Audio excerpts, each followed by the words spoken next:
OBR Straight Talk, Episode 6, The Win That Wasn't.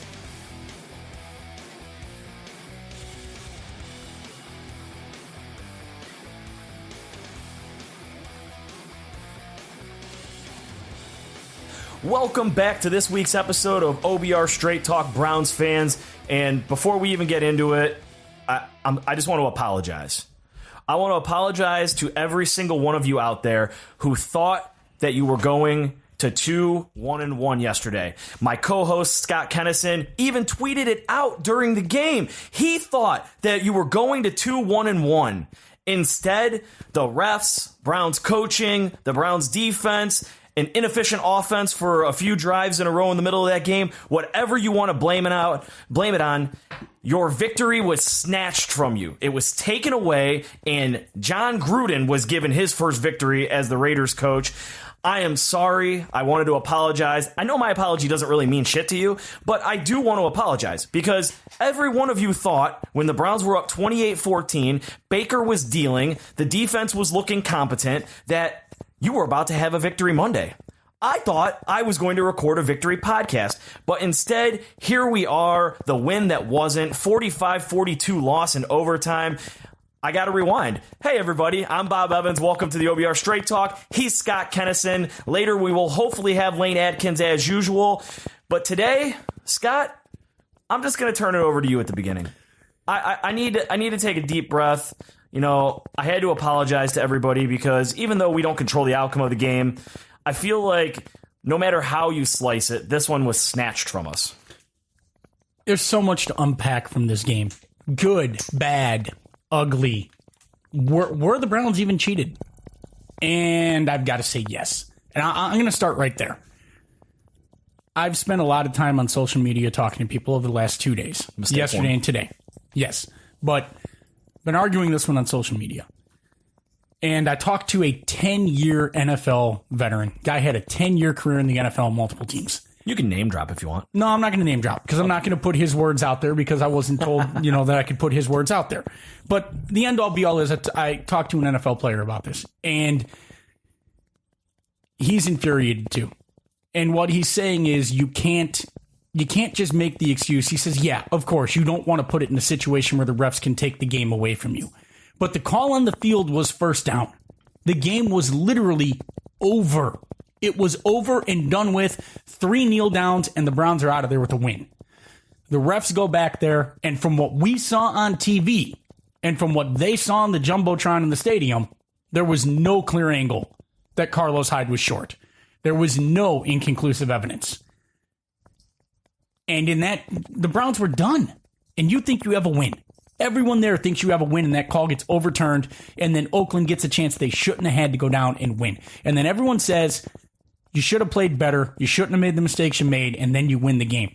But the bottom line is the Browns had overcome every single one of those mistakes. And if that call doesn't get overturned, they have won the football game. The overturn of that call gives Oakland a chance that, based on the views we saw on TV, they shouldn't have had. Turns out that when you get the view straight down the line, that it appears that Carlos Hyde was short of the line to gain. You can go follow the OBR's own Jake Burns and look at Jake's feed, and you can see that still photo down the line that shows that Carlos appears to be short of the line to gain. However, I still don't know if it's conclusive evidence that, and if the referee had that view. Apparently they did. But the bottom line is, even if you take that call out, there was the strip sack that wasn't. And that was a strip sack. And those refs all day were blowing the whistle quick on in the grasp. Marshawn Lynch was not in the grasp. They've got a big beef there. Okay? Baker Mayfield got a pretty weak roughing the passer.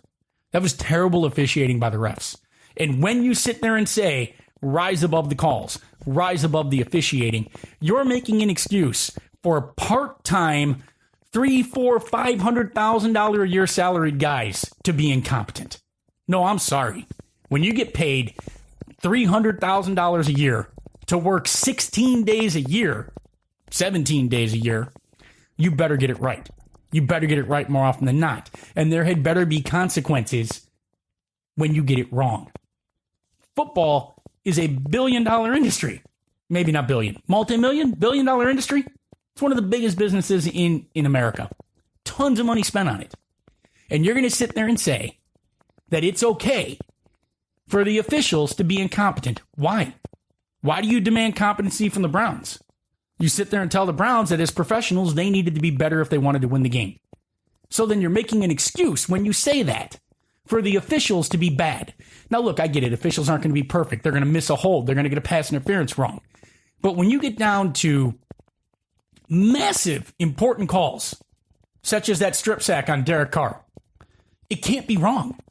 Any one of you doing your job, you can only be wrong so often. There's a consequence of being wrong. You're a human being. You make errors. But if you make an important enough error, there's a punishment and a consequence. And I can't tell you what the consequence is for an NFL ref. Nobody knows. Nobody knows. So aside from that, though, let's back this up. It was a sloppy game. It was a very sloppy game on both sides. Not only for the Browns, for the Oakland Raiders. That was a bad football game. It may have been a fun football game, but there is no way you can go through that football game and say it was good. Browns dropped, 12 passes? Hugh said in his fantastic press conference today, 9. 9 passes? 10? 10? 11? 12? 12? We threw 12? I dropped 11 passes? 12 passes? Playoffs? We're talking about playoffs? Playoffs? We want to win another game. I feel like that's a Jim Mora rant in there somewhere. You dropped 9 passes? That's disgusting. Antonio Callaway gave away a pick 6. Now, I mean, as much as Rondé Barber wants to say Baker Mayfield got that ball out late in his stunning analysis of the game, no. Baker Mayfield threw a good pass that hit Antonio Callaway in the hands in a pretty thin window, and Callaway's got to catch that ball. You definitely can't bat it up in the air and play hot potato with it. I don't know what Callaway was doing. He fell. He was coming out of his break, and if you go back and you watch it in slow-mo, he falls coming out of his break, and he starts falling over. Here's the difference between Baker Mayfield and Tyrod Taylor. Tyrod Taylor doesn't throw that ball until Antonio Callaway's open. So 9 times out of 10, Tyrod Taylor probably doesn't make that throw, which I'm sure somebody out there wanted to bring that up. So I felt like I should bring it up. But here's the thing. Rewind. The thing that makes Baker Mayfield good is that he makes throws like that. He threw the ball. That's what makes Baker Mayfield good. He threw that pass. He threw that pass because he knew he was throwing his wide receiver open. Baker Mayfield can't control the fact that pretty much the entire day, Antonio Callaway's feet looked like they were stuck in mud. Was it the grass, turf, or whatever that the A's play on, that the Raiders have to play on? Is it the dirt, mixing in? I don't know. I know that that's a horrible surface to play on. I've been told by multiple people over the years that surface is absolutely atrocious to play on. So if you're a person out there, and I'll let you get back at it, but if you're a person out there that's blaming Baker Mayfield for that interception, like Rondé Barber, I understand that you're a former player, Rondé Barber. Go back and watch the film, bro. Like, all you have to do is take 3 seconds and not even have a real understanding of football to watch Antonio Callaway's feet get caught up. He starts to fall over. That's why the DB that's on his back hip is able to cut in front of him. And because everybody's like, oh, Baker should never thrown the pass. It was going to get intercepted anyways. No, it wasn't. Callaway fell over, which allowed that guy to get around him. Then it got batted up, tipped in the air, and the guy behind intercepted it. There was a guy arguing with us on the OBR account who's like, he was double covered. No, dude. No. Watch the film. Remove your bias for not liking Baker Mayfield for whatever reason, or just wanting to be stuck in the pit of misery of Browns quarterbacks for 30 more years. I don't know what your problem is. Watch the film. That interception is not on Mayfield. No, and Baker Mayfield's one of the bright spots from yesterday, but Antonio Callaway is a rookie who had a bad day. He had a bad day. He's going to have a lot of better days. Yeah, he's going to have a lot of better days. I feel pretty good about Antonio Callaway's upside in this league. He can be a playmaker. But it was ugly all around. Jarvis Landry dropped some passes. Njoku continued to drop passes. It was just not a good day for the Browns receiving corps. And here's where I start to get into the weird bright spots out of all of this. The Browns receiving corps did everything they could to throw that game away. They really did. And Baker Mayfield put up 42 points. In many years past, we'd be talking about, well, you can't judge DeShone Kizer because his wide receiving corps dropped 9 passes. You can't judge Colt McCoy. His wide receivers can't catch the ball. You can't judge Brandon Weeden. His wide receivers can't catch the ball. You can't judge Spurgeon Wynn. His wide receivers can't catch the ball. You can't judge Eric Zier. His wide receivers can't catch the ball. You can't judge Todd Philcox. His wide receivers can't catch the ball. You can't judge Mike Pagel. His wide receivers can't catch the ball. But in the end, his wide receivers didn't catch the ball, and Baker Mayfield put up 42 points. He found a way to get the job almost done. Carlos Hyde. Look, I know Carlos Hyde had some good moments, but I don't think that was a good day for Carlos. It was an inconsistent day again. He had moments, but in the end, I wanted more consistency out of Carlos. And I think if you had more consistency out of him, it would have helped the passing game even more in some of those play-action passes. That's a bright spot. The offense misfired in a lot of ways, and Baker Mayfield found a way to put up 42. Nick Chubb. Oh, that's a bright spot. I bet he gets more than 3 carries next week. You never know. Hugh Jackson is the head coach. Hey, you know how on The Walking Dead they say if Daryl dies, we riot? If Nick Chubb doesn't get more than 3 carries next week, we riot. If Nick Chubb doesn't get more than 3 carries next week, we riot. There's no excuse for that. He'll get 6 just to make everybody feel good. And then Hugh can come out in the presser, regardless of the outcome, and say, well, I gave Nick Chubb double the carries he got last week. Look, I'm fine if Chubb gets somewhere between 6 and 10 carries next week, and the majority still go to Carlos Hyde. I understand why they're doing it. Okay, but right now it's a bigger travesty than Duke Johnson's lack of touches. The lack of touches that are going to Nick Chubb, because he's earned them. He's shown you that he deserves them. But there was a lot of bright spots on that offense. Yeah, it misfired terribly in the third quarter for a little bit, but this is a young team, and that's going to happen. Baker Mayfield didn't feel a blitz coming in time. He looked like a rookie quarterback on that play. That was a turnover. Another bright spot, Myles Garrett in run defense. Yeah. I talked last week about Myles Garrett's run defense. Myles Garrett was more dominant as a run stopper on Sunday, I think, than he was as a pass rusher, and that's saying a lot. I mean, he was everywhere. Myles Garrett played a complete game. Short of dropping into coverage and making a play in coverage, which with Greg Williams, maybe he did and I didn't see it. Myles Garrett, that was an evolution of Myles Garrett. Healthy Emmanuel Ogbah showing you what he can do, altering throws, playing great containment defense on the edge. That was a big bright spot there. Back to the disasters. Yeah, the special teams. Do you miss Chris Tabor yet? I don't miss special teams coaches, but there's a lot of issues there. I told you I'm biased about that, but I mean, this special teams is about as bad as it gets right now. I mean, it's abysmal. It's terrible. The Browns might be 3-1 if you had a decent special teams unit right now. I know we're playing the what if game, but I guess what I'm going to say is we're all upset right now because the Browns are 1-2-1, and we're sitting here thinking we should be 2-1-1 at least, and possibly 3-1, possibly 4-0. But you're a team that was 0-16 last year. You're a team that was 1-15 the year before, and you were 3-13 the year before that. This is a good day. You went on the road, you played badly, and you put up 45 points, and you should have won a game, and you can argue that you had a game won if the refs don't step in and steal that ball game from you. I think there's more good if you're looking for the future with the Browns than bad.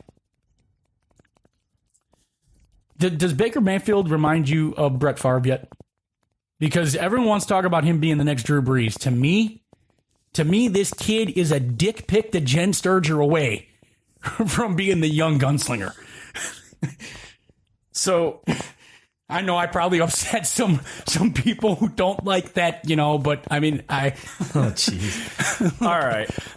Let me chime in on a couple of things here. So I'm going to start with the refs.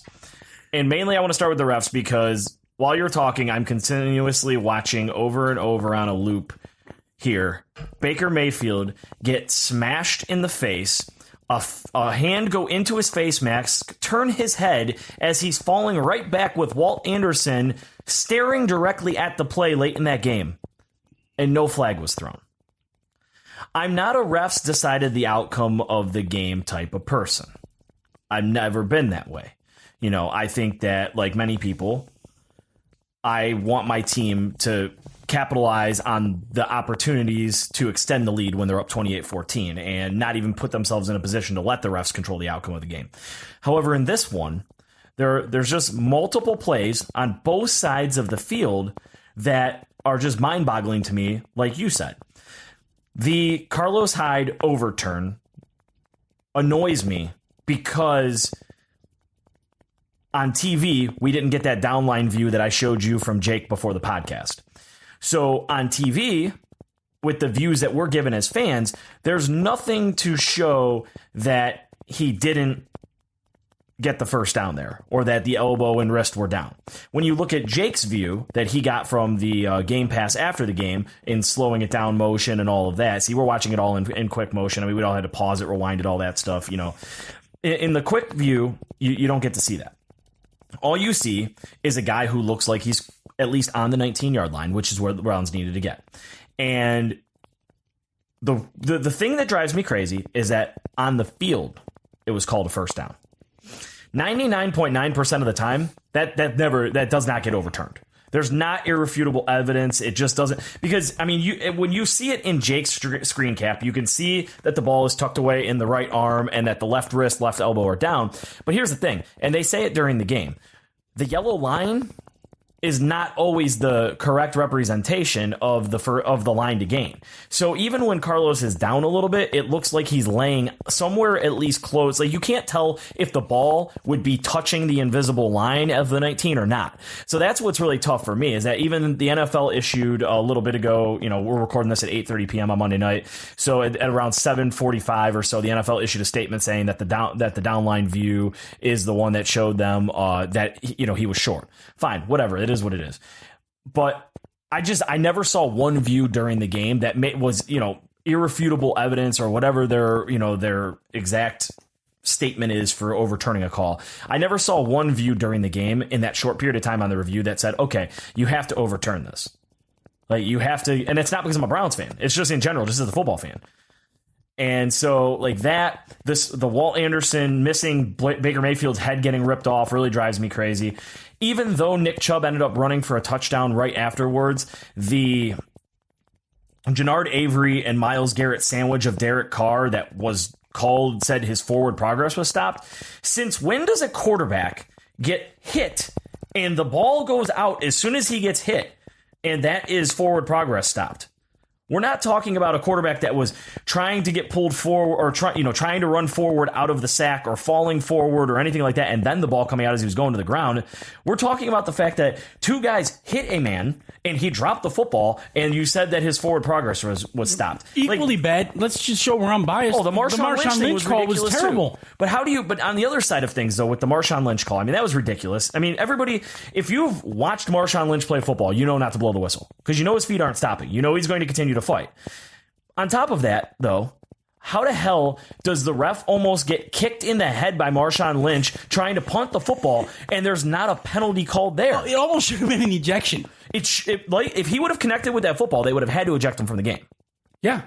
So, the refs in this game, for both sides, but, I mean, or the Arden Keys roughing the passer when he hit Baker Mayfield, stopped himself hitting Baker Mayfield, and put his arms up, and they called roughing the passer. Like, just the refs in this game, I'm getting sick and tired of people who aren't playing the game impacting the outcome to this nature. Yeah, and you could sit there and you could say, oh, well, you know, the refs missed the Marshawn Lynch play, and he would have been gone for a touchdown. So that makes up for them missing the fumble that the Browns would have returned for a touchdown. Or, you know, they missed that play on Arden Key earlier, so that makes up for this one on the Browns. No, people don't get it.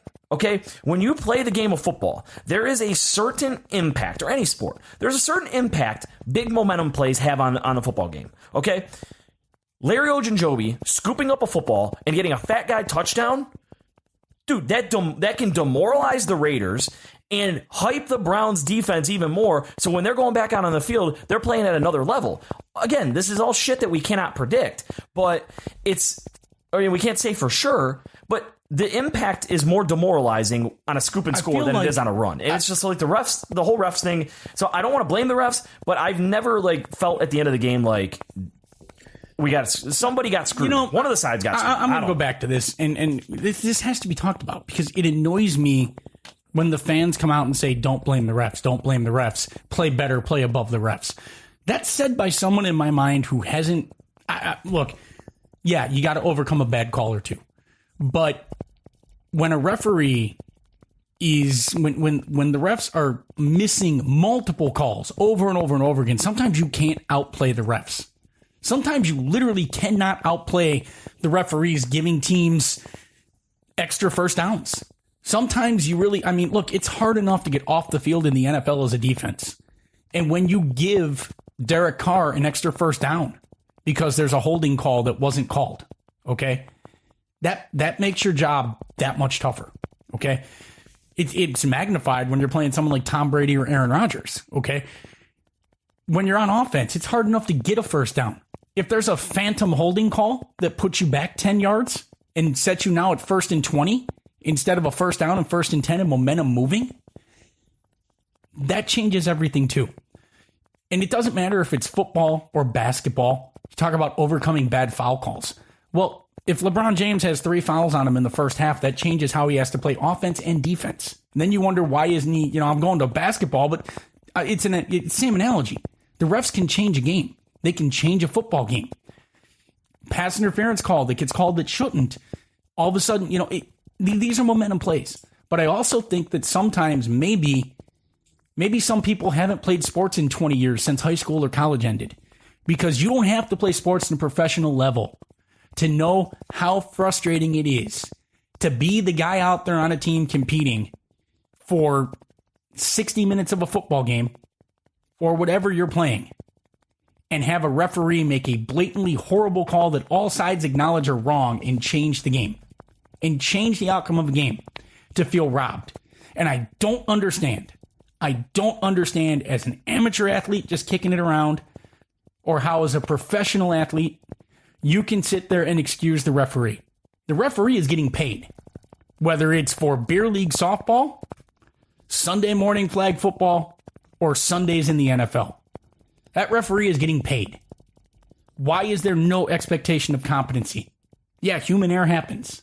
But as I said earlier, if you mess up on something you're getting paid for, there should be a repercussion. Referee is the only profession in the world where you can blatantly be out there just screwing up and not caring and come back later and go, I called what I saw. And then they say, well, the ref called what he saw. They're going to get something wrong. It's literally like in basketball, everybody knows that Joey Crawford is going to call attitude fouls against people he doesn't like, whether they're fouls or not, to set the tone of the game. And it's excused.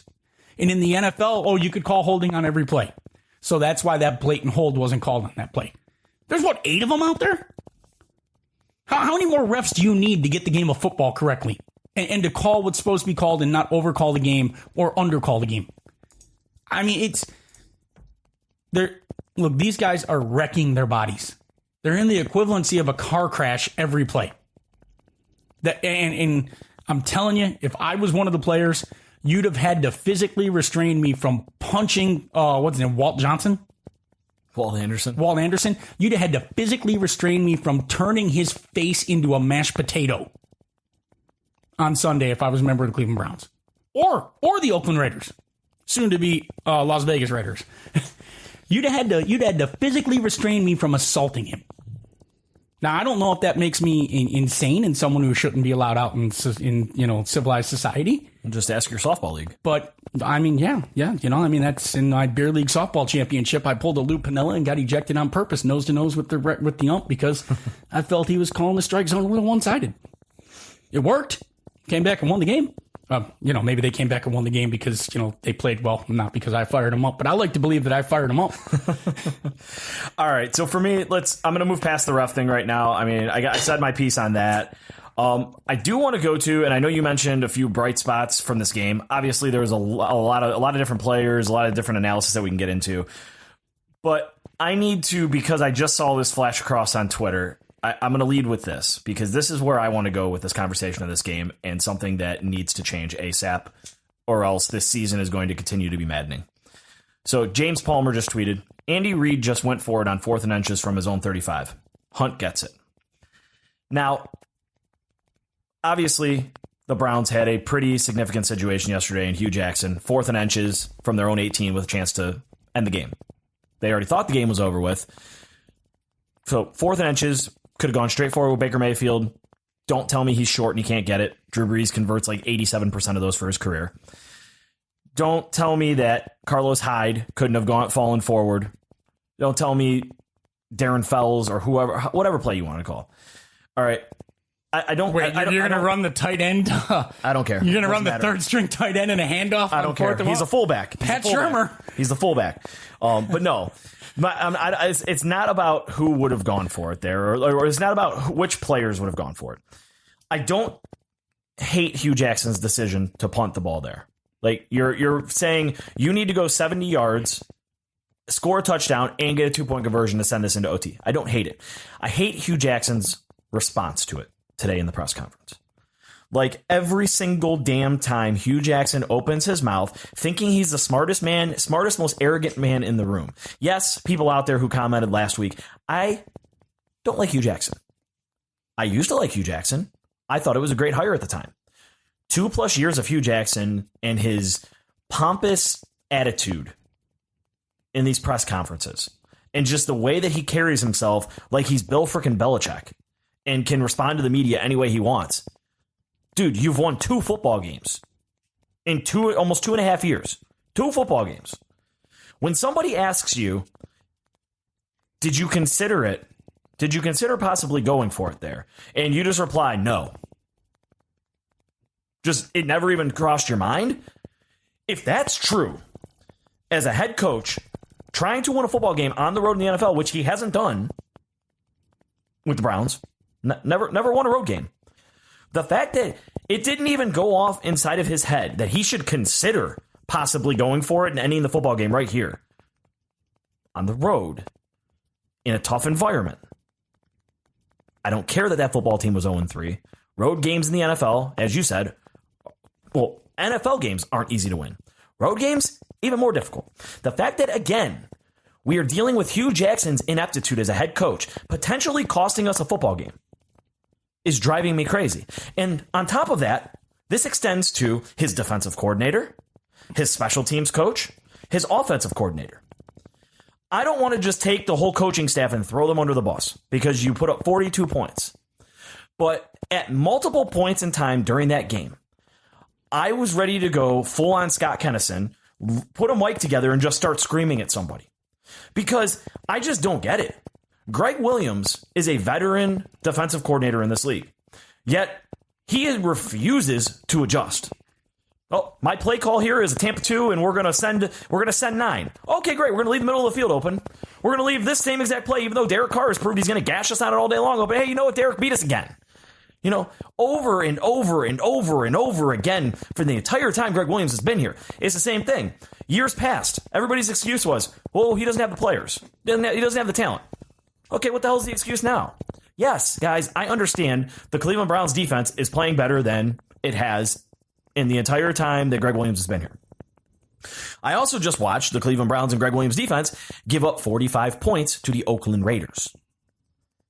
Okay. Yes, I know there's turnovers. Wait, I mean, there are turnovers inside your own 10-yard line. There are turnovers. Special teams plays, a pick 6. Sure. But here's the thing. The pick 6, okay, take 7 off the board. Still gave up 38. Take the 2 turnovers inside the 20 off the board. The long interception was at the sort of the end of regulation. He was just going for it. I'm not counting that. I mean, that didn't result in any points. I'm talking about wasn't there fumbles? A fumble? The fumble from Baker, the 2 fumbles inside. The fumbles, yes. But here's the thing, though, is it's just the same thing over and over again with Greg, though. I mean, a good defensive coordinator changes up his scheme there, right? Not runs out the same exact scheme he would run if they were starting the ball on their own 20. No, you're inside the 20, so what's he do? Oh, Tampa 2, cover 2, red 2, blue 2, yellow 2. They're running a lot of whatever zones. They're running a zone. Last year, the excuse was he doesn't have the players. This year, he's got the players. And now, what's the excuse now? The players aren't executing. Does he, though? Aside from, we've talked about this. I know that Terrence Mitchell was doing a very good job. But I think they were trying to help Terrence Mitchell at some points, too, on certain things. Aside from Denzel Ward at this point with Terrence Mitchell out, I mean, you saw TJ Carey just got annihilated every time they tried to put him in man. I mean, I don't know. You might. I think you need to run zone to hide some of your weaknesses here. Listen, I don't disagree with that, but you don't need to run the zone 79 to 90% of the game, or in every single situation, no matter where you are. You could run some more combo man. Right. You could run some more man combo ideas instead of just full Tampa 2s and blitz 7. Yeah. I mean, and you got to get out of this Archangel concept because it's not doing anything. No, I mean, we're watching late in the game. Well, I think it was like 3rd and 2, and I'm counting, and you literally have 10 guys up on the line, so you're coming on all cylinders, and then the safety is like 20 yards back. Literally, if any one of those guys isn't perfect, you're screwed. I'm just watching this play. I'm like, you're literally screwed. If one of those guys isn't perfect, or if they do anything disguising and the quarterback gets an extra quarter of a second, dude, you're screwed. You are asking Kirksey, Schobert, and Jamie Collins to cover a lot of ground as linebackers. You're asking a ton. It's insane. I mean, even on that touchdown that Jamie Collins didn't get to, you saw a show looking at Collins saying you got to break earlier on that when he breaks your way. Yeah. You're asking your linebackers to cover so much ground. Jamie Collins has been atrocious. I mean, he's been utterly atrocious. I know he had that near pick, but he has been so bad throughout the entire game. I mean, we talked about it with Jake on the first pod. He has been so bad, but I don't want this to distract from my main point here. No, the Cleveland Browns coaching staff needs to adjust. Hugh Jackson needs to adjust his mind. I feel like Todd Haley is doing the best job of adjusting, and he's not even himself doing the greatest job of adjusting. I mean, you had the middle of the game go when they're up 28-14. I mean, you had where I had it right here. Hold up, you have fumble, punt, fumble, punt, touchdown. In that time of fumble, punt, punt, or whatever it was, you allow the team to come back from down 28-14 to take the lead, 34-28. Or that 1st and goal early in the game, and they're running reverses from the 3-yard line, or whatever it was. He's going somewhere with that jet sweep. It's going to be amazing when we win a game on it later in the year. He has been putting coins. He was putting coins in the machine on that one. And I don't know where the payoff play on that was coming. It's some kind of reverse to Callaway, back to Jarvis Landry, to Baker Mayfield on a bomb to Njoku that nobody sees coming off a triple reverse or something. But it's the annexation of Puerto Rico, but it's coming. A little Giants reference. I like it. So again, and I'm not saying fire all of these guys. You can get rid of the special teams coach. Yeah, I'm getting there. Don't worry. But I'm not saying fire these 3 guys. I'm just saying that Hugh Jackson, Todd Haley, Haley's offense obviously put up 42 points, so that's pretty good. Greg Williams, that just make some adjustments, please. You're 1-2-1 right now. Like you said, this team could just as easily be 2-1-1, 3-1, 4-0. But the lack of adjustments is utterly driving me crazy. I can't believe I'm going to do this. I really can't. Okay. I'm going to defend Todd Haley because I think Todd Haley has the resume and the pedigree, and I actually think you're looking at the best Browns offense in years right now. Oh, absolutely. And I like this offense. It's so much more dynamic, and I think Todd Haley has done a good job after the first game of scheming correctly for the quarterback that he has. And he's done a better job even with Carlos Hyde, getting him into running situations where he can be more effective. I'm even going to defend Greg Williams. As much as the Archangel, free safety playing punt returner concept annoys me, as much as it vacates the middle of the field, and I know it vacates the middle of the field, and as much as I don't like playing straight zone, Greg Williams is getting a lot out of not great at certain positions. He has a very good defensive line, and he has a couple really good linebackers, but I'm not sure that he has A-plus material at those other positions, and I think he's covering for those weaknesses, and I think he's getting a lot out of that defense with some big glaring weaknesses. So I'm going to give Greg Williams a pass because I don't know. We're sitting there saying try something, but it might be that the audible to the try something ends up looking a hell of a lot worse than where he's allowing teams to beat him. I mean, he may be picking his poison, and right now, I can't, even though the defense gave up a lot of points, I really can't put this loss in the defense because too many times those scoring drives started deep in the Browns territory off of big momentum changing plays. So I feel like when the Raiders started in not great field position, the defense did a good job. I felt that mostly that was on the offense and the special teams putting the defense in bad spots. And overall, I've got to give the defense the defense is playing at a very high level this year so far. So I got to give Greg a pass. Hugh Jackson, I'm out of time with Hugh. Yeah. I wanted to give Hugh a chance. I wanted to believe in Hugh. Look, if he turns it around, then I've got to do a 180 on this. But Hugh Jackson is hurting the Browns every week. He's hurt, whether it's not starting Josh Gordon to prove a point, or if he's the guy making sure that Carlos Hyde still starts and doesn't let Nick Chubb get more carries. Hugh Jackson, or whether it's somehow not realizing that Baker Mayfield is light years ahead of Tyrod Taylor right now as a quarterback. Hugh Jackson is hurting the Browns. Whether it's going for 2 inexplicably on that, and he got that back luckily, but whether it's going for 2 on that first 2-point conversion, making no sense, and then chasing it immediately on the second touchdown, Hugh Jackson is hurting the Browns, and he's hurting the Browns every week. That leads us to the special teams. And one of our subscriber questions for the night, well, the only one because I forgot to post this until 1, was from IKO or LKO, whatever, Loco, I'm going to call him. How can the Browns quickly address their horrifically bad special teams play? Fire Amos Jones, gut the special teams unit. I honestly don't have a good answer for you, but I've been the person all preseason, first couple of games, let's wait and see. I understand Amos Jones got a bad rap from his last 2 years in Arizona, but before that, they were one of the better special teams units in the league. Patrick Peterson, a lot of returns, a lot of really good things that happened.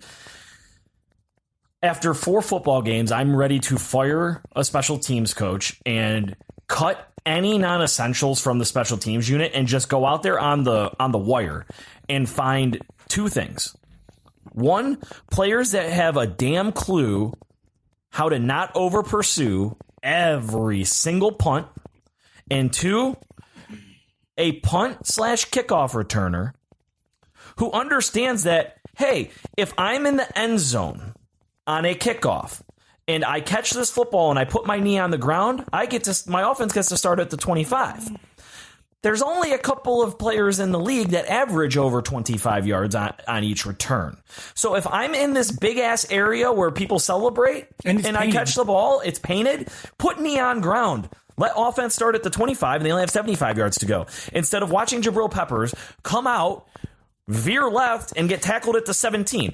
I mean, I did not honestly think that it was possible for a player to average under 20 yards per return on a kickoff, but here we are. I think his average coming into the game or after the game is 19.1. And then you think, oh, hey, Antonio Callaway's back there.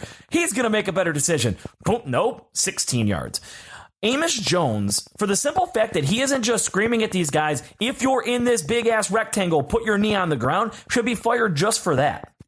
So the second thing that I want out there, like I said, is, and because we keep getting questions, we should go find a Josh Cribbs type kick returner. Just go find him. They grow on trees. It's 2018. Because of all of the rule changes on the kickoffs over the past few years, kickoff returns for touchdowns very, very, very, very rarely happen anymore.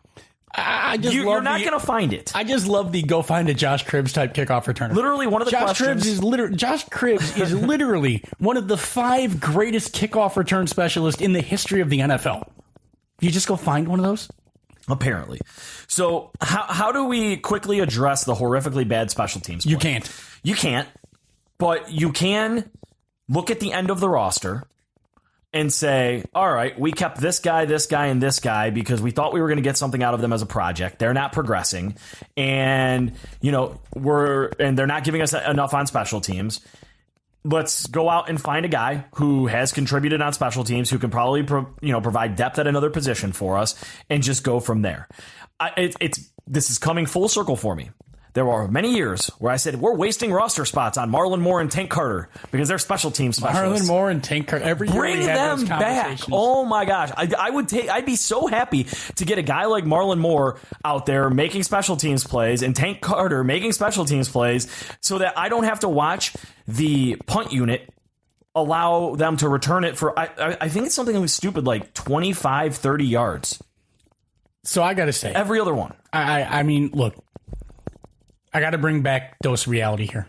While the future is brighter for the Cleveland Browns than it's ever been, this is a team that was 4-44 in the last 3 seasons. 4-44 in the last 3 seasons and 1-31. I know you guys don't like hearing that number, but that's what your team is. And you overhauled a lot of it in this offseason. But you tore this team down to less than the studs. You're just now getting back to having NFL average competency on your starting offense and defensive units. And if we're being realistic, that's where the Browns are. They have NFL average talent on both sides of the ball when you evaluate it as a whole. What do you think you have in your special teams? It's empty. You just don't have that talent. If you're not chocked full of talent in roster spots 1 through 38, what do you think is sitting there at roster spots 39 to 52? And look, maybe if you're a manager and you manage a team, no matter how good of a manager you are, if you're left with, there's that episode of The Simpsons where they pull Bart, Milhouse, and Jimbo because the superintendent's coming through for an inspection and they send them down to the school basement to guard the bee in a jar. And it's the most important thing because they need to get rid of those guys. If that's your team, what are you going to do? And what I'm saying is you don't have the best players on your special teams unit on the Cleveland Browns. And while Amos Jones could certainly do a better job with what he has than what he's doing, you could bring in the best special teams coach in the history of the NFL. And I just don't know. You could go let Bill Belichick coach the special teams. I just don't know how much you're going to get out of it. And that's why I'm going the direction of, I think it's time, 4 weeks in, that Dorsey and the coaching staff need to sit down and look at some of these end of the roster players and say, okay, well, I'm not getting much out of you. I'm not getting much out of you. I'm not getting much out of you. You were brought in to be a project, and I needed you to contribute on special teams to keep your roster spot, but you're not showing me anything. So what's out there on the open market? And I understand that the guys are free agents for a reason. Do you know that you've got something better coming in at this point that haven't been guys who have value? Do you know that you've got a guy who can make an impact? Maybe you do. Maybe you got a guy who's been a career special teamer, retired because there wasn't a spot for him, and you can go get him off the waiver wire right now, and he can get him off the couch. He's stayed in shape, and he can go contribute for you. That happens every year. You can find that guy. Can you find enough to make this special teams unit good? It's a big gamble. A big gamble. Good? No. I don't know that there's enough to make it good. But I could say with 100% certainty that you could show me a list of the free agents right now, and I could point to 2 or 3 names that if you brought them in, they would be hands down light years better than Denzel Rice running a go route on a punt return. And yes, people, I understand that a go route on a punt return isn't a real thing before you tweet me and correct every little thing I say. But he runs a go route and goes, oh shit, there's a guy over there catching the ball, and then has to course correct, recorrect, and then all of a sudden now there's a blocker in front of the punter or a punt returner because that blocker didn't have to block him. Like, I could go out there. I mean, who was the receiver from Green Bay? I'm going to forget his name right now that we had on the camp. We had with us in camp. He's the guy that's hyped every single year. Oh my gosh, I cannot believe I can't remember his name. But anyways, he was brought in from the Packers because he was they were expecting him to potentially make the roster, but he was great on special teams. And he ended up not making the roster because the Browns had other receivers that they wanted to keep over him. But he's the type of guy. You already know what he can be. Like, go out and bring him back. Jeff Janis, that was his name. Jeff Janis. Go back and bring him in. You know that he can contribute on special teams. You know he's a pretty good gunner. You know what he can bring. He's already familiar with your team. Bring him in if he's not on a roster. I don't know if he's on a roster or not right now. But like, I think there's things that you can do to make the unit better right now. And I think that the front office and the coaching staff need to go ahead and realize, all right, some of these end of the roster stash project guys, they're not going to give us anything. And hey, we're only 1-2-1. It's not like we're 0-4. We're 1-2-1. Our division, not that great. That's a winnable game next week. I mean, a lot of people right now are like, oh, look what Baltimore did to Pittsburgh. That's a winnable football game at home. Baltimore has been up and down. They have a very good defense, very good secondary. But I watched Andy Dalton torch them for 4 touchdowns in the first half earlier this season when I was sitting at a bar. Don't tell me that game's not winnable. But if you're going to keep allowing your special changes everything. Exactly. It just does. But if you're going to keep letting your special teams screw you in the way that they've screwed you over, and I'm not saying it's their fault. Everything is a mixture. A little bit of everything is the reasons why the Browns have lost football games. coaching staff, players, execution, referees. You can put it all together, mash it all up, call it whatever it is. The team is 1-2-1. We're not 0-4. I thought we would be 1-3, 0-4 after our first 4 games. We're better than that. And you look at this team and you think it's a team that has the potential to win 3 of its next 4 or something. It doesn't matter who's ahead of it because this offense, listen, I had a tweet queued up and I couldn't use it. Browns' high-powered offense leads them to road victory. And it would have been true. And think about that. So I've been saying all night, this has been a negative tone podcast a little bit. And, there's so many positives. There's so many positives from Sunday that maybe we can hit for a couple minutes before we bring Lane in. Myles Garrett and his evolution as a run stopper, I hit on that briefly, but Myles Garrett, he did what we talked about last week. He set that edge. He was good in run support. He got out there and made a lot of big plays, blowing up the run. Emmanuel Ogbah. Man, there's things that he doesn't get enough credit for. Nope. He disrupts the pass if he can't get to the quarterback. You saw Derek Carr make incompletions because Emmanuel Ogbah gets his hands up and forces him to alter the angle of that throw. He knocked the ball down, jumped up, blocked the ball. Emmanuel Ogbah is great on setting the edge and containment and not over pursuing and playing assignment football. He's never going to get the credit for all that he does. He is the perfect defensive end to set across Myles Garrett. I was not big on Emmanuel Ogbah. I'm coming full circle on that. That's my mea culpa. Emmanuel Ogbah is a very, very good NFL defensive end. A very good NFL defensive end. Larry Ogunjobi still continues to shine. Larry Ogunjobi is a fantastic defensive tackle. You have a solid, young defensive line that can be here for years. Get a nickname for it. It's going to be here for years. It's going to make plays. Sashi's boys. Sashi's boys. There you go. Linebacking core. Like Joe Schobert continues to make plays. Kirksey is still a good line. Is still playing great. Denzel Ward. You didn't hear Denzel Ward's name, but you didn't hear Denzel Ward's name. And when you don't hear a cornerback's name, he's probably doing his job. Which trying to chart it at home. I think it was through because I haven't gone back and rewatched it. I'll wait for the all 22 tomorrow. I think through the first 3 quarters, he was targeted like 2 or 3 times. That's mad respect. Denzel Ward is shutting down half of a field in his 4th game in the NFL. If you're not excited about Denzel Ward, shame on you. Shame on you. He's a Buckeye, and he's playing phenomenal. You should be building a statue to him, Cleveland. You wanted them to draft Buckeyes forever. They drafted a Buckeye, and he's in the running for Defensive Rookie of the Year. You had 3 turnovers again in this game. Your defense is turning the ball over at a rate maybe never before seen in the NFL. I don't know. This is insane. Definitely not in Cleveland. This defense is just, it's a turnover machine. It's creating turnovers at a higher rate than Deshaun Kaiser creates turnovers. It's amazing. That's a bright spot. Nick Chubb. Dear God, I've said it, but your backfield right now is so talented, it's not funny. There's not enough touches for the 3 guys you have in the backfield. And Carlos Hyde, while I expect more from him, I think he's got a touchdown in every game. And even though it wasn't a great game, he averaged about 3.7 yards a carry. And at times, he's running effectively. I'd like to see more consistency. But you've got a guy that you can rely on to run the ball. And you've got Nick Chubb, who's only going to get better. And last but not least, Desmond Harrison. Damn you. That was mine. The big question mark, man. Desmond Harrison is playing very well at left tackle. You didn't know who was going to come in and take Joe Thomas's spot. He's not Joe Thomas. But, man, that doesn't look like it's such a question mark anymore. 11th best offensive pass blocking grade at 84.5. I'm using Pro Football Focus, so you take it or leave it. 72.9 overall. Just 1 pressure in 48 pass blocking snaps. He's getting better every game. He's making some mistakes, but, man, that was supposed to be a question mark. And you know what? It looks like we just plugged in someone at left tackle to replace a Hall of Famer. Is he playing on the same level as Joe? No, but be realistic. It's not a problem. We're not going to be looking to solve that. And the offensive line hasn't been that bad. And then the biggest bright spot of them all, Baker Mayfield. Young Brett Favre in my mind, and I'm sticking with that. It's not Drew Brees, it's Brett Favre. He is fearless. He's not going to stop throwing. His wide receivers dropped the first 3 passes he threw, one of them for a pick 6.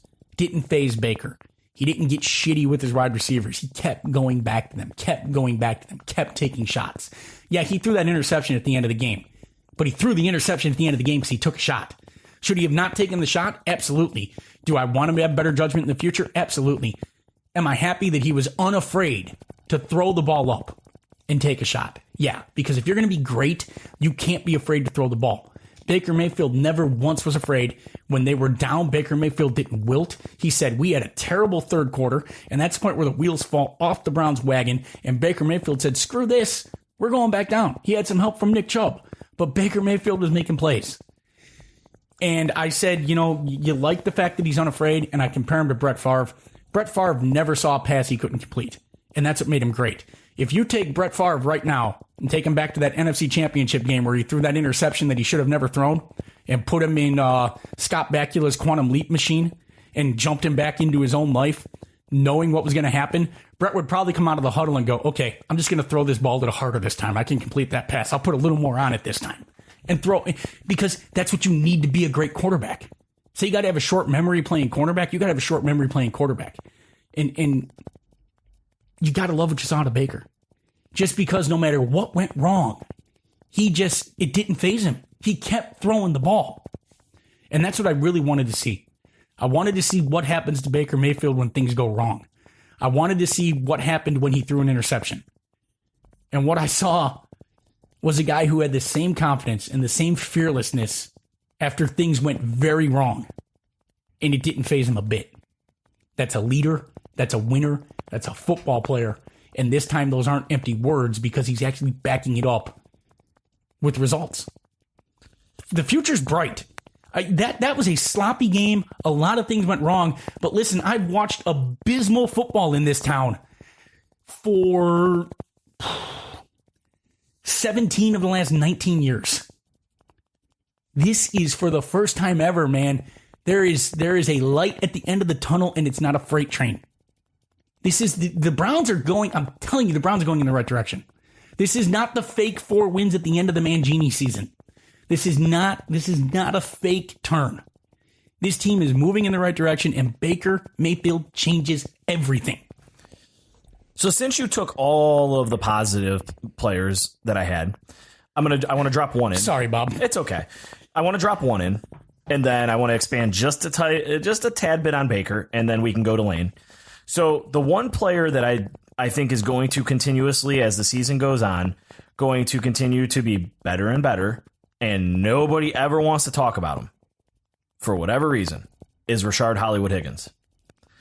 Again, throughout this game, proving to be one of the Browns' best route runners, if not their best route runner, and that's not a knock on Jarvis. Jarvis does what Jarvis does, but Higgins' ability to just always be perfectly in sync with Mayfield. Yes, guys, I understand that Rashard Higgins had a drop on that first drive, just like everybody else did. But on the game, he had 4 catches for 61 yards out of his 5 targets. So he dropped that one pass, caught the other 4 that came his way. He has a rapport with Baker Mayfield that those of us that were out at training camp and were at the scrimmage and paid attention to the preseason, you saw it over and over and over and over again. And we see this happen with, and I don't want to drop this word on Baker yet, but we see this happen around the league with the great quarterbacks in the league, right? You always they have that knack and that natural ability to make receivers better because they're good passers. They get the ball out. They know what their receiver does well, and they take advantage of it.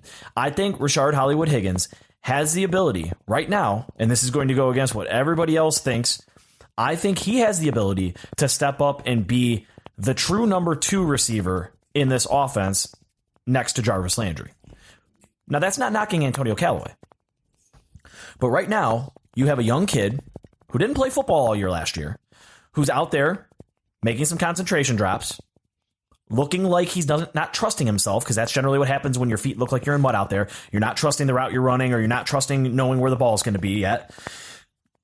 Callaway looks like he has some. I mean, how you have 3 receptions for 54 yards when you had a 59-yard catch is beyond me, by the way. He had negative 5 yards receiving on 2 other catches, and he had 9 targets in this football game. So Antonio Callaway's got some shit to work out. Shit is my word of the day for some reason. I don't know why. I feel like Antonio Callaway has got a little bit of the Greg Little in him. See, I don't want to throw that. I don't want to hex him with that, but there's a little bit of it there. I think there's a little bit of the are you concentrating aspect of it. There is a concentration aspect of it, but again, we have to always remember when we're talking about these receivers because they're on a little bit. I know, but we have to remember something, and I think fans, not just us on the podcast, I think it's fans in general, have to remember that these kids, he's a 4th round rookie draft pick. He didn't play football all year last year. You're a 4th rounder for a reason. I understand people are out there. He'd have been a 1st rounder if he'd have played last year. You don't know that. He could have sucked last year. He could have played like trash last year. Florida's offense wasn't great. Could have been bad. So we have to remember what we're dealing with here. So I think, going back to my original point, Higgins is somebody to keep an eye on for the rest of the year. Because when you look around at the great quarterbacks in the league, they have a guy that they trust. They have a guy that they know is going to be open on certain plays and that they can feel comfortable going to him. That guy for Baker Mayfield is not Jarvis Landry. That guy is not David Njoku. That guy's not Antonio Callaway. That guy is Rashard Higgins. It sure can't be Njoku because he's look, I don't want to call a player by a random name, but he's dropping a lot of passes. He is. So that goes back to Baker Mayfield. My last point, and then we'll bring Lane in here because I know that's why you guys are all really listening. Kidding. Baker Mayfield has it. He has that something that you can't quantify when you watch him play the football game. You see it by the way his feet are always moving side to side, resetting in the pocket. You see it when he makes a man miss when he should have been sacked. That's not a dual threat quarterback. That is awareness of where the defender is coming and the ability to not only slip out of it, but maintain his eyes down the field and find guys. Baker Mayfield probably kept alive, I'd say, 7 plays because of his just innate ability within the pocket. And this is something that I harped on throughout the entire draft process to my friends who blasted me on Twitter because I was backing a short midget quarterback. He has something different. And you keep comparing him to Favre. I go to the Breeze Brady thing again, not because I'm saying Baker Mayfield is going to be a top 5 quarterback when it's all said and done, but there's those natural things that he does in the pocket that if you were to take the jersey and wipe away the number, wipe away the colors, and just leave a number on the back and just watch this guy play quarterback position, navigate the pocket, feel the rush. Yes, he didn't feel the rush on the one play, and Chris Hubbard's arm got knocked into him and they fumbled the ball, but when just the way he plays the complete game of football, it reminds me of the top tier quarterbacks in this league. Now, Baker Mayfield doesn't have to end up being one of the top 5 greatest quarterbacks in NFL history. If Baker Mayfield was one of the top 10 quarterbacks in the NFL for the next 10 years, Browns fans would be the happiest people in the world.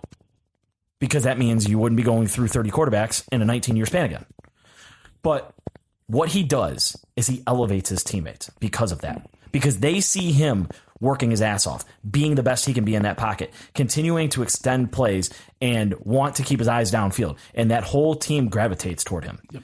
All the players across the league say the same thing. Social media, former players, they're all saying the same thing. This isn't just us being Browns fans, Colin Coward. This isn't just us saying, oh, he had 4 turnovers. That's a nice bar to set. Dude, go die on another hill. Like, seriously, Coward, you're trash. This is about the fact that everybody is seeing the same thing with Baker Mayfield. The Browns have something special, and knock on wood, they got it right. Hey, I'm going to try to define what it is. The definition of is. But the definition of it with Baker Mayfield. He intuitively plays this game. He intuitively understands what he's supposed to do on an instinctual level. When you're slipping out of that sack like he did, that's instinct. You don't have time to think about that. His football instincts are off the chart. And his football IQ. I mean, he should be teaching a master class on football. The kid digested the playbook in a week. And you can see that he has as firm a command and understanding of Todd Haley's offense as Todd Haley. And there's no one on that team that understands that offense better than Baker Mayfield than maybe Todd Haley. And those are the two things that I think in this case, when you combine it with he has solid mechanics as a quarterback that allow him to overcome being a 6-foot-tall quarterback. You know where I stand on 6-foot-tall quarterbacks. Okay?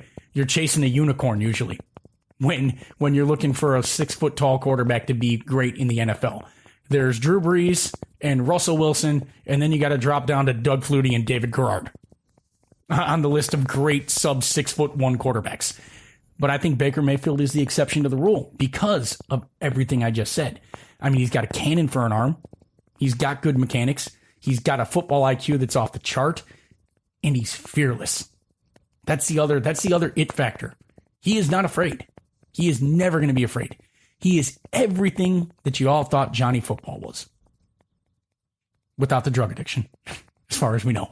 He is everything that we thought Johnny Football was.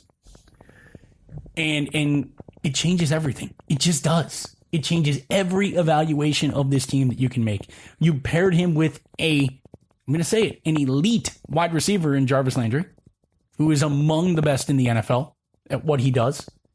And now you put him with a backfield that's pretty talented. And if you can get a couple more pieces around him, look out. Look what he's doing with the offense as it is. It changes everything. Good days. I can't believe I'm saying this.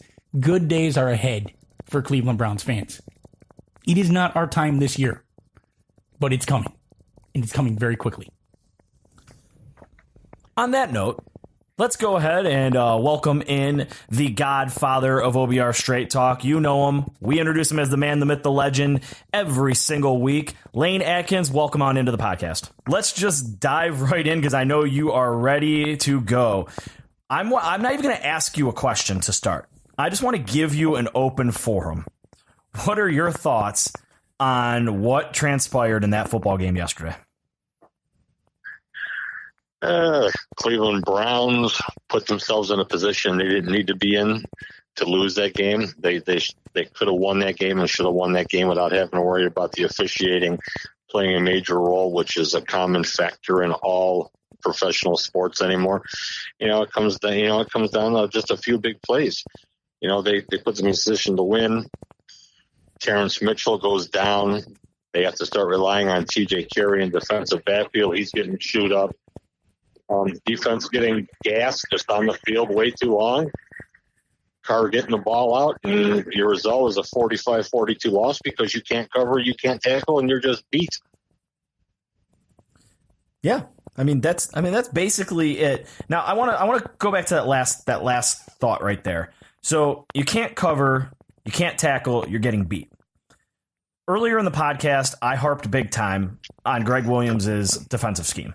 And I know a lot of people are just going to go back and say, well, look at all the turnovers. Look at how good they've been. Look at they're turning the ball over at a high rate.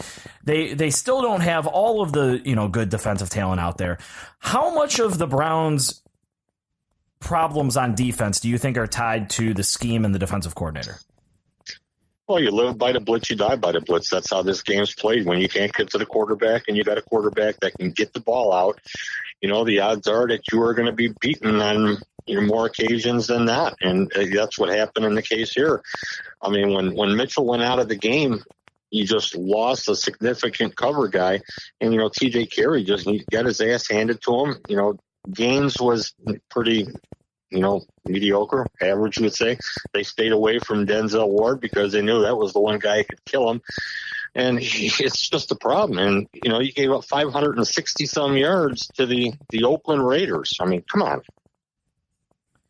Yeah, I completely agree with you. It's mind-boggling to me, Lane. Like, we've all watched this game for a really, really long time. And we know and we've heard whispers around the league that Greg Williams is a good defensive coordinator. But I just don't get why he refuses to adjust. It's like, okay, you guys are going to run my system. I don't care. Good players, bad players, whatever. We're going to do the same exact thing. Quarterback's doing this, tearing us up on this during the course of the game. Never mind. Just execute better. It's this coaching staff as a whole, and it just drives me crazy. Do you think that comes down? Go ahead. Look at Greg Williams, and you could say, he's a guy who's coached in this league a long time, and he's adjusted and used different schemes throughout his career. The only problem is that once he locks into what he's doing and he locks in with personnel, you don't see a lot of change. And one of the things that you can argue about what's going on with this Brown defense is that you're not seeing you're not seeing enough guys in the rotation getting in there to keep some of these guys fresh. I mean, you got Myles Garrett playing 99.5% of the snaps. Larry O is playing is playing a ton of snaps. These guys need a breather. These guys are the type of talent that can change the complexion of a game. And when they're beat down and tired, as you can see late in the game, you lose that little half a step. And you got to give it to Myles Garrett because he really, really worked and tried to make things happen in that game. He was just beat tired. You could see it by the end. I agree with you, Lane, that you're not rotating guys enough to keep guys fresh at the end of the game, and that's a big part of it. But I keep harping on this drum. How much of that is that you're a team that was 1-31 in the last 2 years, and you just don't have the depth to really rely upon your second string to come in and pick up those plays for you? Well, that's where I'll argue the point because they brought in some depth. Coley was the guy who was starting here. Chris Smith's the guy who was starting and been productive in different roles in the game. To me, it's not a depth thing. It's a coaching thing. But you said TJ Carey. TJ Carey is a good example. I'm sorry. You said TJ Carey, though. TJ Carey got destroyed, and he was your backup, your depth for Terrence Mitchell. So if you wanted to give Terrence Mitchell a play or two off, TJ Carey was the guy that you got to go to. I think you saw why Terrence Mitchell wasn't going to get snaps off because TJ Carey is going to get destroyed. Well, the one thing is that you never take your top two corners off the field to start with. Okay, in the event that you have to, you have a guy that's there who has been a starter in this league and has been productive in games, who has played reasonably well in his career here. He's been up and down. Carey has not played bad when he was an Oakland Raider. The guy got lost when he found his way to Ohio. He's been terrible in camp. He's been terrible during the season. And he's going to be terrible when he has to line up just Mitchell being out. There's an adjustment that's going to have to be made here. Are you going to put Gaines at corner? Are you going to move Randall out the corner and put Body at free safety? Now Greg Williams is going to have to show who he is, what kind of coach he is, because now he has to make some big decisions that can change the entire complexion of this defense and where this season can go for this team. And I get you that you don't take your top two corners off the field, and I understand that. I'm just saying, could that be what the same situation is in the other positions? You said both of those guys at corner were guys who had played in the league before. So it could be the same thing with what you're seeing on the guys that you have depth on the line. Can those guys actually step in and give you the plays that you need, or are you just risking such a drop-off in Greg Williams' mind? I find it inexcusable that there's not more rotational depth along the defensive line with some of the guys that are there. We saw a little bit more of it yesterday. The only problem is that, you're 4 weeks into the season. This is a long season, and you're going to just wear these guys out. You see it happening every year in certain places with certain players. Greg Williams is the guy he just hones in on what he does, and he's going to continue to do it unless he has to change. And this is an opportunity for them to look at what transpired yesterday in Oakland and hopefully make a couple adjustments here to keep these guys fresher and get some talent on the field. Now, when you get to the defensive backfield, I think this is a situation that can become just a major train wreck for this team. Speaking of things that need to change, Lane, and I want to go here right now because since we're talking about the defense, Jamie Collins, to me, watching the game, and the reason I want to bring up Jamie with you is because I know that you had heard some things, and we had discussed it before when you were on the pod, but you had heard that they were looking to move him. Jamie Collins, to me, over the course of the game, I just continuously see negative, negative, negative, negative. Oh, here's a positive, negative, negative, negative. And it's not only that he's messing up his assignments, but he's leaving his teammates out to dry. So first part of the question, are you seeing the same thing? Am I crazy here? And second part, have you heard any whispers of them potentially giving Avery more snaps over him or looking to make a change altogether at linebacker yet? Jamie Collins is average. And throughout the NFL, you see a lot of average guys playing. He's nothing spectacular, nothing special. He makes an occasional play. He is just one of those guys. He's just a guy who's getting a pretty significant paycheck for being just a guy on a defense that he was brought in here to be somebody to make a statement. He gives you very little when he comes off the edge. He's a step slow in coverage. it's an enigma. He's a guy that you just can't grasp because he has flashed such good things throughout his career. But the only problem is that he backs it up with such mediocrity that you can't get excited about him. And that's part of the reason why he was jettisoned out of New England, that and the salary. Bill Belichick wanted a guy who was going to be there every play. And you see in the result here in Cleveland, the guy shows up maybe 1 out of every 5 plays. It's just not a good situation. And at some point, they are going to move him. Whatever they have to do. It wasn't smart for a salary cap wise for this year.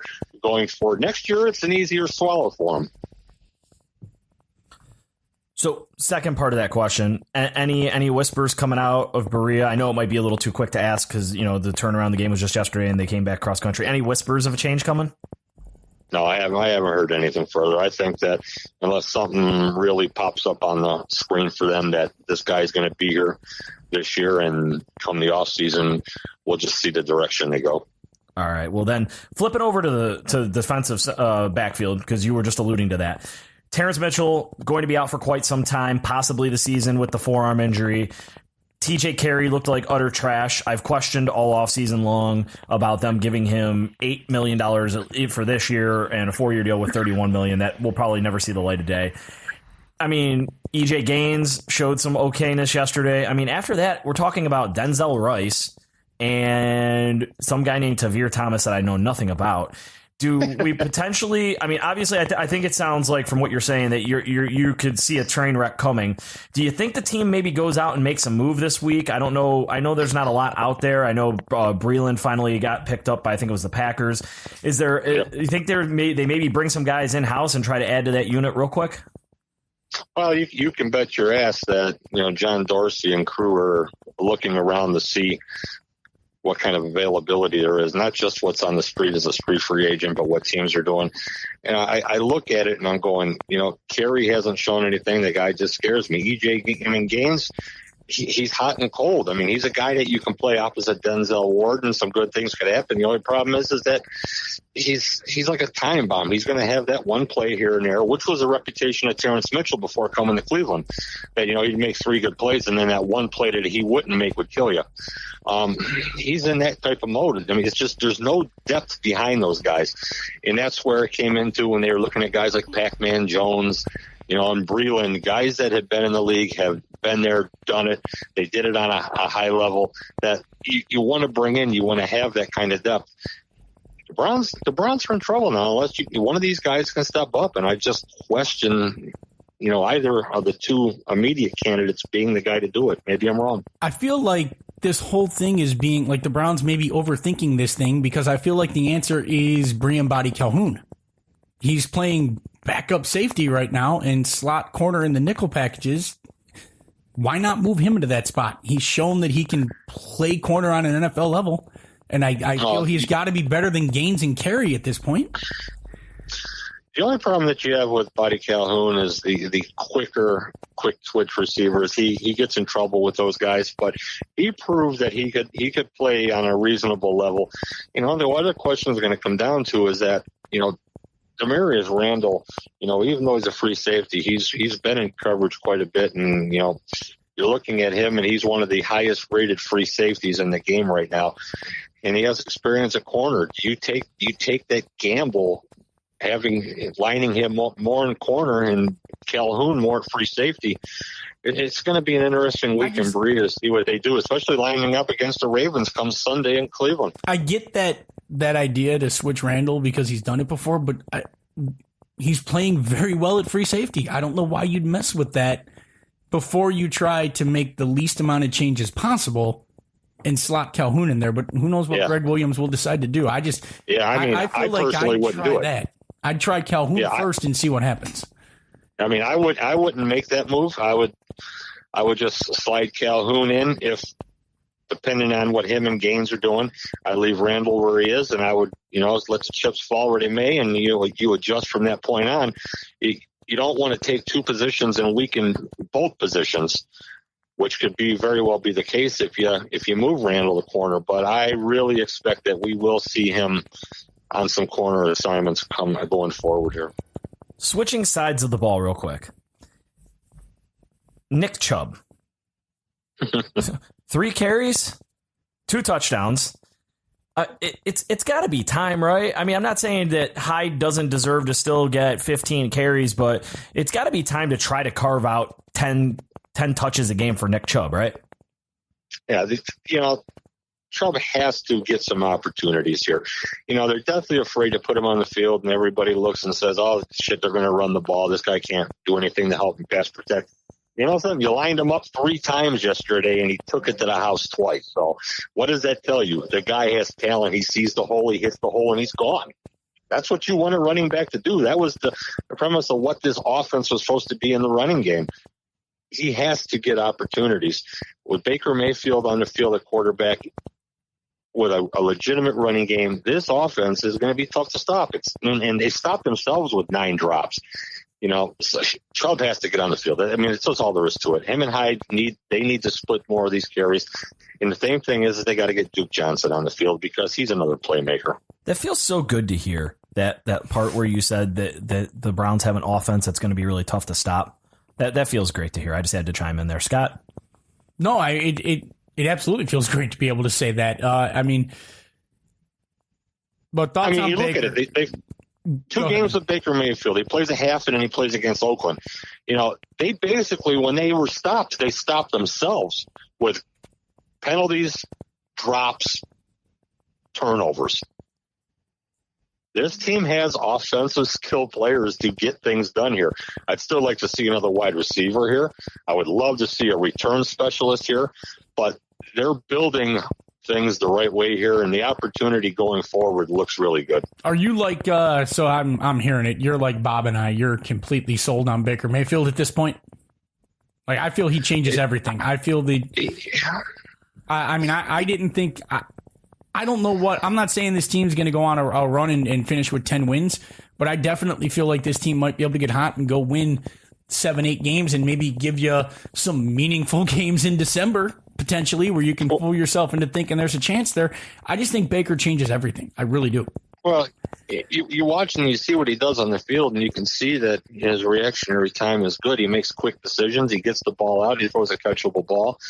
You're saying things that you just didn't see with Tyrod Taylor, and you could say you haven't seen with Cleveland Browns quarterbacks going back for, as far back as you want to go. I mean, garbage is garbage. It's a game and a half. He's performed in a game and a half. Let's see when teams get more tape, the Browns would make adjustments on that.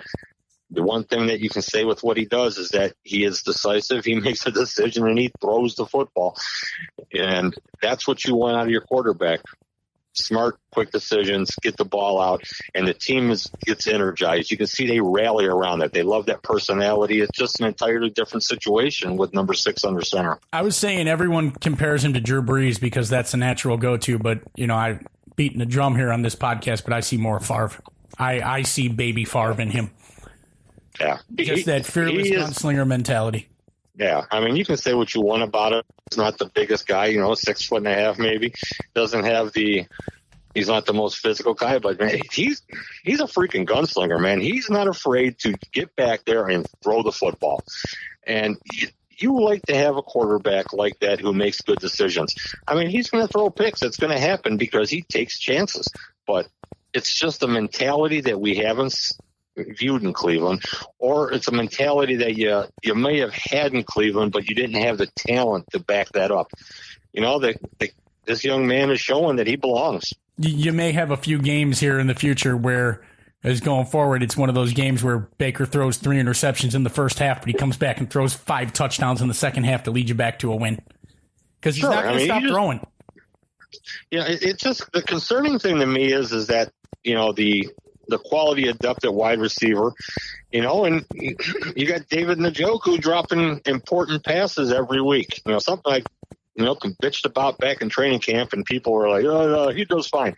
No, man, this guy drops far too many passes.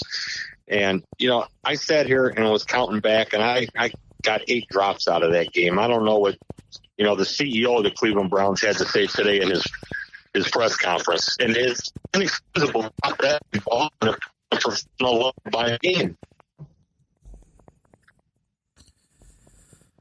I think we had some gremlins in the system there. Yeah, we lost Lane for a second. Lane, are you there? Yeah. Okay, good. Yeah, no, we lost it right there when you were saying something about the CEO of the team, about Hugh Jackson. Yeah, I mean, I don't know what the CEO of the team had to say about, the drops in the performance in the press conference, because I just wasn't in tune to all that today. But, you drop 8 or 9 balls, you're just killing opportunities for your offensive team. And you're looking at a team that put up 42.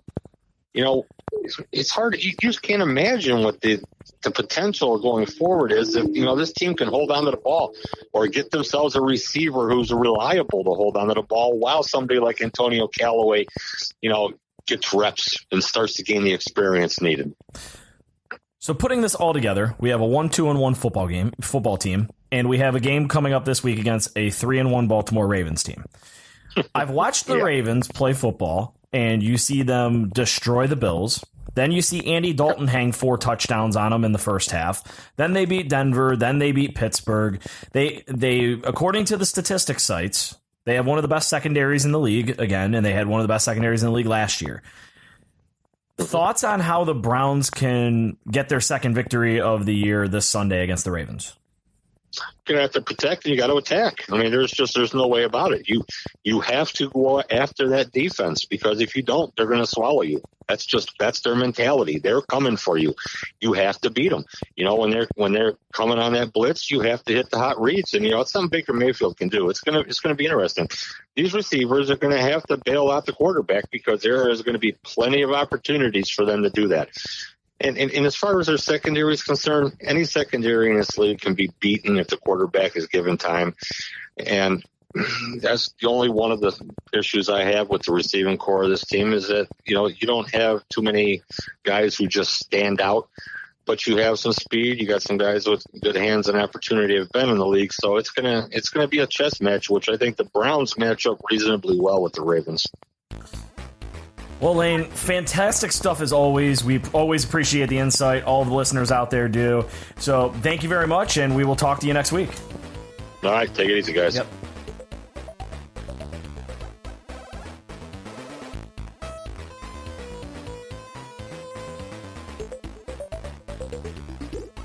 As always, big thank you to Lane for coming on and talking some shop with us out there, delivering all of that straight talk with his thoughts of the game and a little preview of this week's game against the Ravens. Scott, let's just dive right in. I know we're going a little long as usual, everybody, so we'll try and keep this Ravens preview to a minimum here because we've beat the Raiders game to death, but we do have a winnable football game. Throw out the fact that the Ravens are 3-1. Like I said earlier, I watched this team get shredded by Andy Dalton in the first half of a football game, and I'm fairly confident that Baker Mayfield is a better quarterback than Andy Dalton at this point.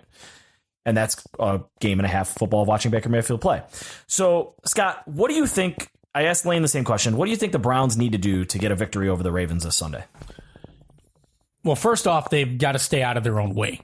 You got to protect the football. You're not going to go win this game turning the football over, and you're going to have to protect the football.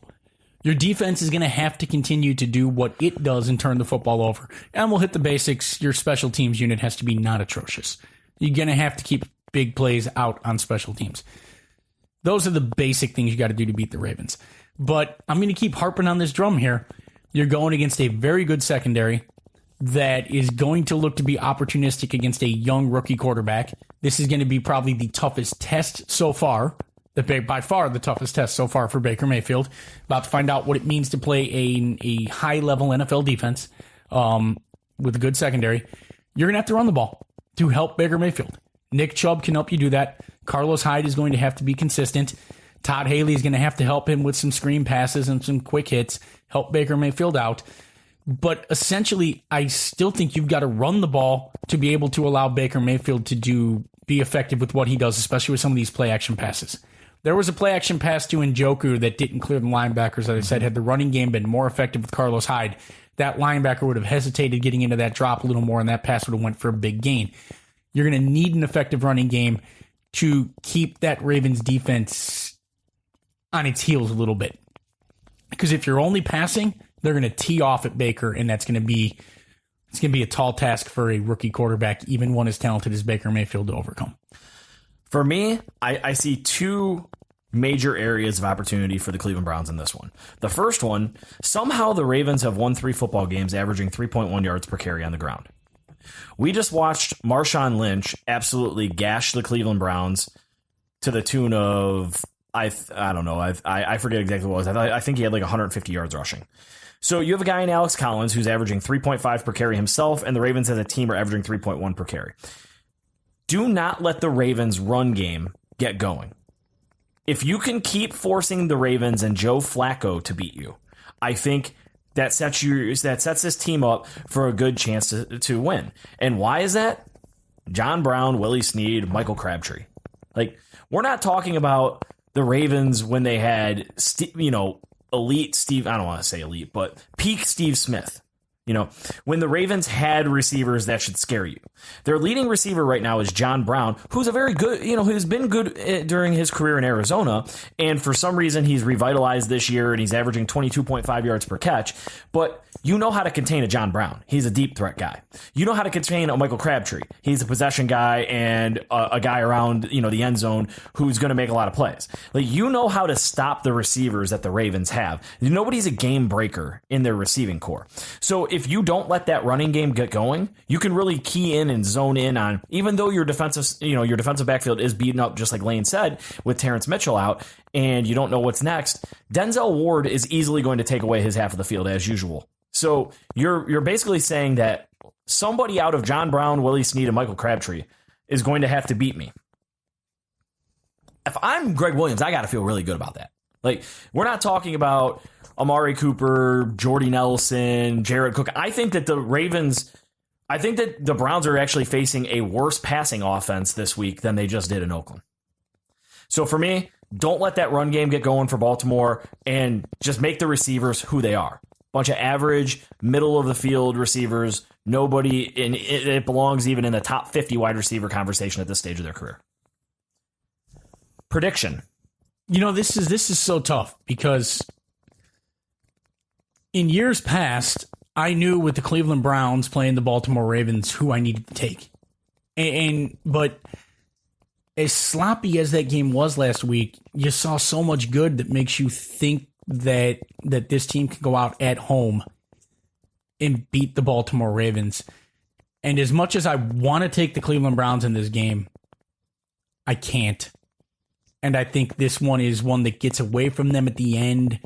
Something like 27-21, 31-23, something odd like that just at the end gets away from them. Look, I there's a part of me that really thinks Baker Mayfield goes out and puts up 38 points on Baltimore, and the defense shuts them down, and the Browns get out of here with a big win at home.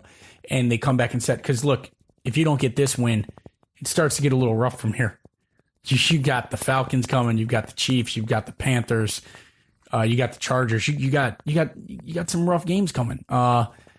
Maybe not so much chart, but I mean, the schedule starts to get tough from here, and you got to start searching for where you're going to find your wins. This is going to tell you a lot about this team. It's going to tell you who this team is, and you're going to have a much better idea of where the last 11 games of the year come. Wow, it's the last 11 games of the year coming after this week at this point. It's crazy, right? Yeah, that we're already at that point after this week where you're looking at you're a third of the way through the season.